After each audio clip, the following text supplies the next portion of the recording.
AI artificial intelligence જેનો ઉપયોગ અને ફાયદા ઘણા છે, પરંતુ ઉપયોગ કરતાં વધારે એઆઈ એપનો દુરુપયોગ થઈ રહ્યો હોય તેવી ઘટનાઓ સામે આવી રહી છે, જેને ધ્યાનમાં રાખતા કેન્દ્ર સરકાર દ્વારા કડક વલણ અપનાવવામાં આવ્યું છે.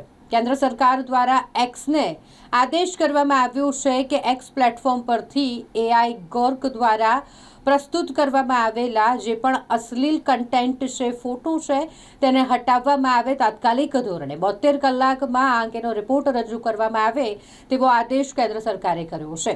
આ અંગેની વાત કરીએ તો શિવસેનાના સાંસદ પ્રિયંકા ચતુર્વેદીએ આ માટે આઈટી મંત્રીને પત્ર લખીને રજૂઆત કરી હતી અને એઆઈ ગોર્કના દુરુપયોગ વિશે ચિંતા વ્યક્ત કરી હતી. તેમણે પોતાના પત્રમાં જણાવ્યું હતું કે એઆઈ ગોર્ક વડે મહિલાઓના ફોટા ને અશ્લીલ ફોટોમાં કન્વર્ટ કરવામાં આવે છે અને પછી તેને એક્સ પર મૂકવામાં આવે છે. આ પ્રકારે જ્યારે એઆઈ ગોર્કનો ઉપયોગ આ પ્રમાણે કરવામાં આવી રહ્યો હોય તે ચિંતાજનક હોય. આ માટે તેમના પત્રને લઈને તાત્કાલિક ધોરણે કેન્દ્ર સરકાર દ્વારા એક્સને આ આદેશ કરવામાં આવ્યો છે કે અશ્લીલ કન્ટેન્ટ તેમના પ્લેટફોર્મ પરથી હટાવવામાં આવે.